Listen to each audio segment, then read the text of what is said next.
नमस्कार, कैसे हैं आप सब लोग। मैं हूँ काजल और शिव शक्ति चैनल में मैं आपका स्वागत करती हूँ। आज हम देखने वाले हैं मूलांक 8 वालों के आने वाले 3 महीने कैसे रहने वाले हैं, वो क्या उम्मीद लगा सकते हैं अपने आने वाले 3 महीनों से। ये टाइमलेस रीडिंग है, तो आप जब भी देखोगे आपसे रेजोनेट हो सकता है। अगर आपसे रेजोनेट होता है तो बहुत बढ़िया, अगर नहीं होता है तो आप पर्सनल रीडिंग करवा सकते हो। पर्सनल रीडिंग करने के लिए आपको क्या करना है, मुझे मेल करना होगा। ईमेल आईडी डिस्क्रिप्शन बॉक्स में है, तो आप वहाँ से ले सकते हो। तो चलिए स्टार्ट करते हैं। आने वाले 3 महीने मूलांक 8 वालों के लिए कैसा रहने वाला है। मैंने पहले से ही कार्ड शफल करके रखे थे, तो बस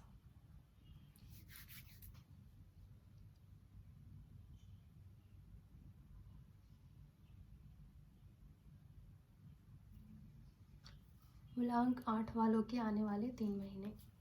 मूलांक 8 वालों के आने वाले 3 महीने। मूलांक 8 वालों के आने वाले 3 महीने।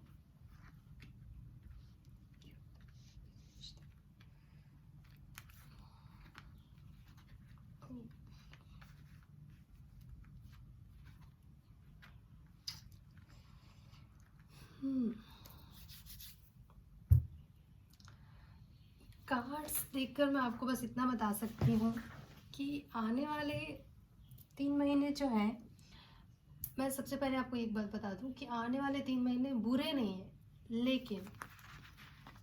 लेकिन आप खुश नहीं हो। आने वाले 3 महीने आपके लिए बहुत पहला महीना जो होगा, मुझे ऐसा लगता है कि आप किसी उम्मीद में थे, आप किसी चाह में थे कि ये काम हो जाए या ये चीज़ मुझे मिल जाए, या कुछ पाने की चाह थी आपको। और वो चीज़ आपको नहीं मिलने की वजह से आप दुखी हो। लेकिन जो चीज़ आप पाने की चाह कर रहे हो, कुछ नया, वो वैसा ही कुछ आपके पास पहले से भी है, लेकिन आप उसे नहीं देख रहे हो और आप दुखी मना रहे हो कि मेरे पास ये चीज़ नहीं है।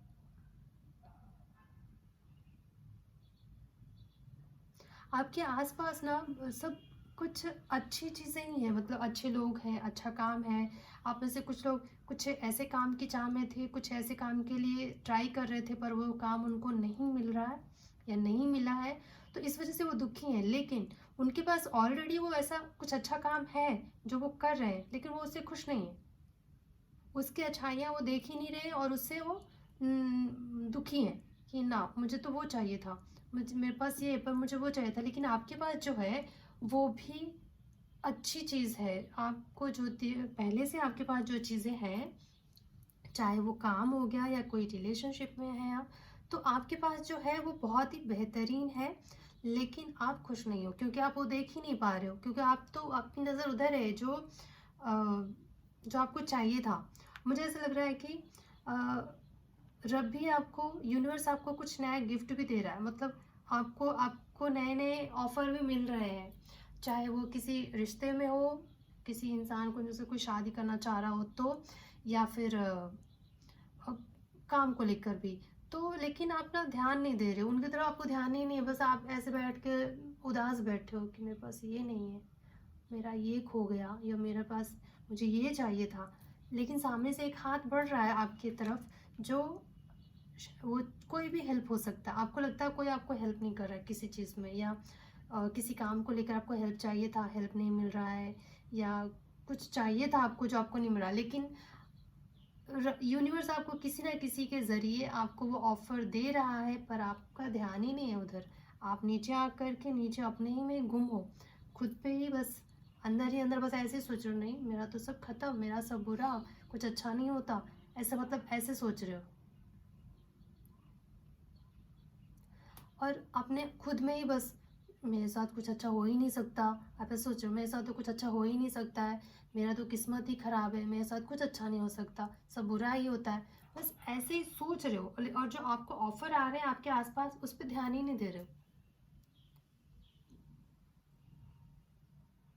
हर चीज़ से खुद को अलग करके आप बस अपने ही सोच में डूबे हुए हो कि मैं बुरा हूँ, मेरा भाग्य बुरा है और मेरे साथ बुरा ही होगा।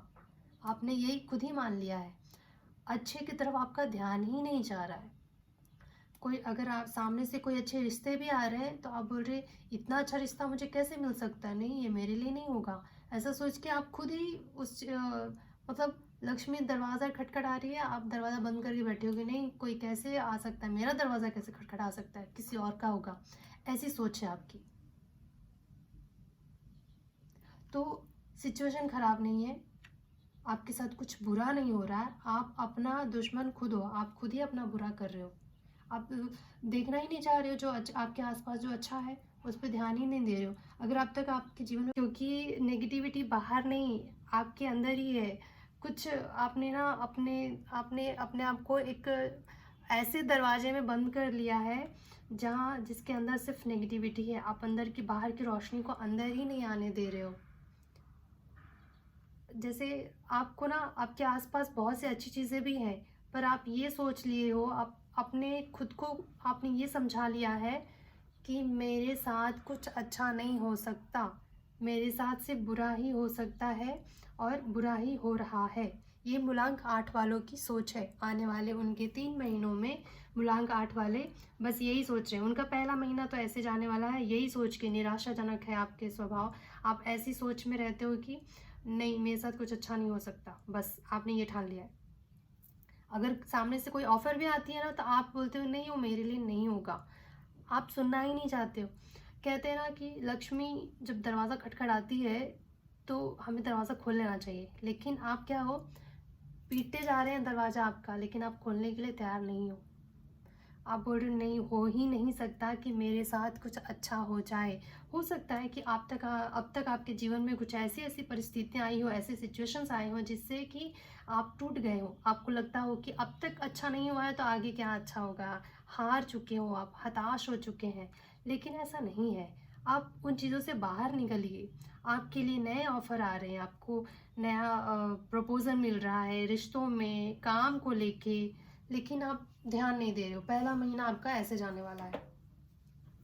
दूसरा महीना मैं देख रही हूँ कि आप किसी चीज़ को लेकर कंफ्यूज हो। जैसे कि मुझे लगता है पहले महीने में आप थोड़े से परेशान थे, आप ध्यान नहीं दे रहे हो कि आपको सामने से ऑफ़र मिल रहे हैं लेकिन आप उस पे ध्यान नहीं दे रहे हो। लेकिन जैसे ही आपने ध्यान दिया तो आप अब इस बात पे कंफ्यूज हो कि 2 ऑफ़र आए तो उन दोनों में से मैं कौन-सा चूज़ करूँ? मेरे लिए कौन-सा ज़्यादा अच्छा है? अ, इस चीज़ पे आप उलझ गए हो। बड़ी मुश्किल से आपने दरवाज़ा खोला कि कोई आया है, फिर आपने खोला भी दरवाज़ा तो अब इस बात से कन्फ्यूज़ हो कि मैं किसे चूज़ करूँ? मेरे लिए कौन-सा बेहतर है? उस बात को लेके आपका सेकंड मंथ ऐसे जाने वाला है कि करूँ तो क्या करूँ?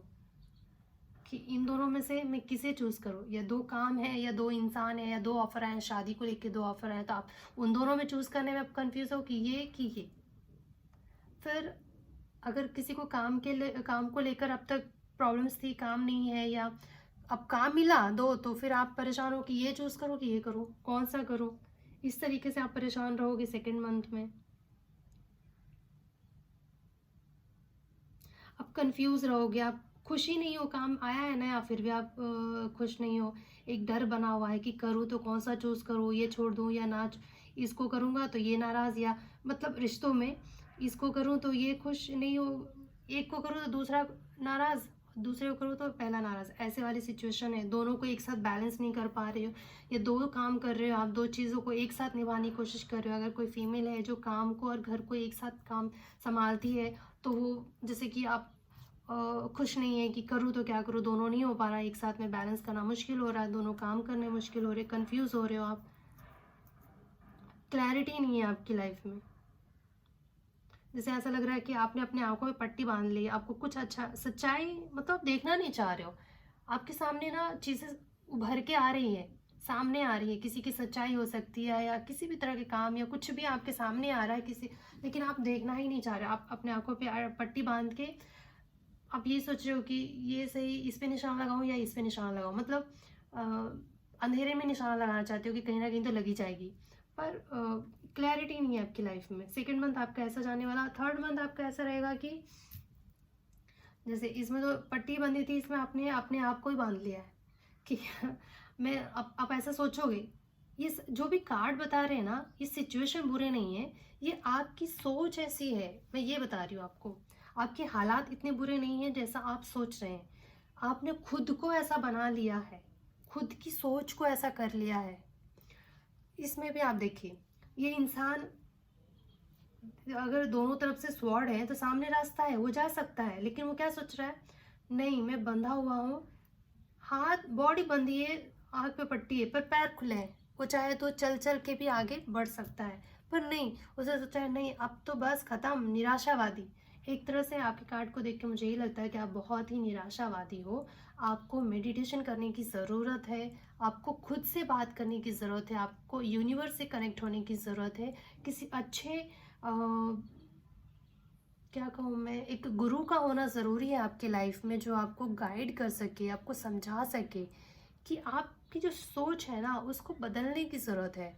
जैसे आप अपनी सोच बदलोगे, आपके जीवन में अपने आप ही चमत्कार दिखाई देने लगेंगे, क्योंकि आपकी किस्मत बुरी नहीं है, आपकी सोच मुझे थोड़ी नेगेटिव लग रही है। शायद हो सकता है कि अब तक हालात ठीक ना हो, उसकी वजह से आपकी सोच ऐसी हो गई हो, या बहुत लोगों ने आपके साथ आपको धोखा दिया हो, आप कुछ भी करते हो पर आपका उसको परिणाम अच्छा ना निकला हो, तो इस वजह से आप निराश हो गए हो कि अब क्या अच्छा होगा यार, इतना तो कर लिया पर कुछ फ़ायदा तो हुआ नहीं, आगे भी क्या अच्छा होगा। आप ऐसा अपने अपनी सोच बना लिया है, लेकिन ऐसा है नहीं।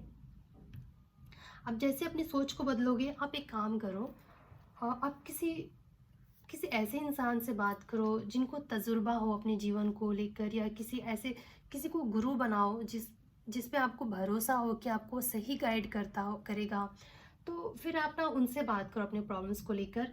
और मेरी अगर आप मानो तो एक 10 मिनट ही सही मेडिटेशन करो, अपने दिमाग से सारी चीज़ों को निकाल के आप ऐसा फील करो ना कि आपकी आत्मा निकल के ऊपर यूनिवर्स में जाके उनसे, आप जिस भी रब को मानते हो, आप उनसे कनेक्ट हो रहे हो, उनसे बात करो, उनसे सवाल करो कि ऐसा क्यों मैं सोच रहा हूँ, या मेरे दिमाग में ऐसा क्यों है, क्या है। जो भी आपके सवाल है आप पूछो और आपको जवाब मिल जाएगा। इस बात की मैं आपको गारंटी देती हूँ। सारे सवाल के जवाब हमारे पास ही होते हैं, हम तो बेमतलब यहाँ वहाँ भटकते रहते हैं। तो आप एक बार खुद से पूछ के देखो, आपको सारे सवालों के जवाब मिल जाएंगे और आपका जीवन बेहतर हो जाएगा। तो चलिए साईं बाबा से भी गाइडेंस लेते हैं कि मूलांक 8 वालों के लिए साईं बाबा क्या गाइड करना चाहते हैं। मूलांक 8 वालों को साईं बाबा, थैंक यू।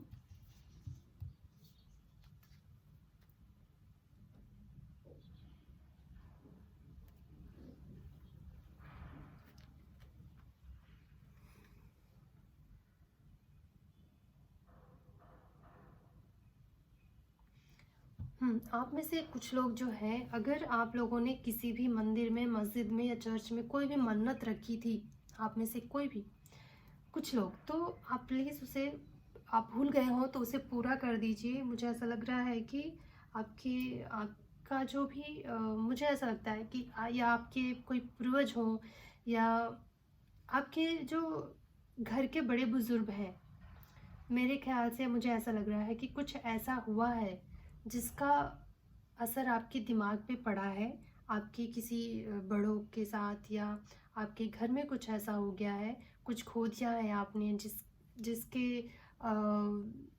दुख से आप बाहर नहीं निकल पाए हो, और धीरे धीरे और आप डूबते जा रहे हो, उसी गम में डूबते जा रहे हो।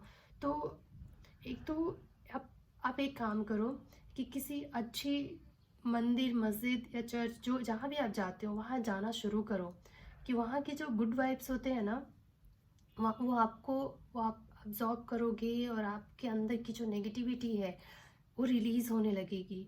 और आपके हाथों में आप जितना भी दान पुण्य कर सकते हो सकता है कि पिछले कुछ जन्मों के या कुछ कर्म ऐसे हों हमारे जो सही नहीं थे, और शायद हमसे कुछ गलत हो जाता है, और हम उस बात को सोच सोच के दुखी मनाते रहते हैं कि अरे हमसे ये हो गया, वो हो गया। तो इस तरह का भी सिचुएशन हो सकता है। तो जो हो गया सो हो गया, उसे हम ठीक नहीं कर सकते, लेकिन प्रेजेंट में हम बस इतना कर सकते हैं कि अगर हमसे कुछ दान पुण्य हो सकता है, कुछ ऐसा करें। आपको पता है हमारे जो पिछले जन्म के जो बुरे कर्म होते हैं, उससे अगर हमें निजात पाना है, तो अगर हम दान पुण्य करते हैं तो वो जल्द से जल्द हमारा कार्मिक अकाउंट भी क्लोज हो जाता है। तो आप दान पुण्य करिए। अगर आपने कहीं मन्नत रखी या भूल गए हैं तो आप अपनी मन्नत को पूरी करिए, या आपके घर में किसी ने मन्नत रखी हो और फिर वो भूल गए हो, तो जैसे हम किसी चीज़ को पाने के लिए हम रब से मन्नत मांग लेते हैं, जब मिल जाता है हम भूल जाते हैं, फिर हम पूरा नहीं करते हैं। तो फिर बुरा समय जब आ जाता है फिर हम सोचते हैं ऐसा क्यों हो रहा है, क्योंकि आपने जो मांगा था आपको मिला, फिर आपने वापस नहीं किया। ये तो एनर्जी एक्सचेंज है ना, हमने उनसे कुछ मांगा। तो भगवान को हमसे कुछ नहीं चाहिए, लेकिन वह उनके जो गण होते हैं, योगिनियाँ होती हैं, जो हम पे भरोसा करके हमारे काम कर देते हैं। फिर जब हम उनको, हमारे दिए हुए चीज़ों से उनका कुछ होने वाला नहीं है, लेकिन उनको खुशी मिलती है कि एक ये अच्छा इंसान है, कि जो वचन प्रॉमिस किया और उसने निभाया, तो बस उनको खुशी मिलती है। तो आपने अगर कुछ ऐसा किया था तो प्लीज़ उसे वापस मतलब दे दीजिए, कर दीजिए, दान पुण्य करिए थोड़ा बहुत, और आपके जीवन में खुशियाँ आ जाएगी। और आप थोड़ा मंदिर, मस्जिद, चर्च, आपको जहाँ भी, आप जिस भी धर्म को मानते हैं वहाँ जाना शुरू कर दीजिए। उससे क्या होगा कि मुझे तो यहाँ माता जी दिख रही है और मैं उनकी भक्त हूँ। तो आप किसी माता को मानते हैं तो उनके पास जाना शुरू करिए, उनकी पूजा करना शुरू कर दीजिए।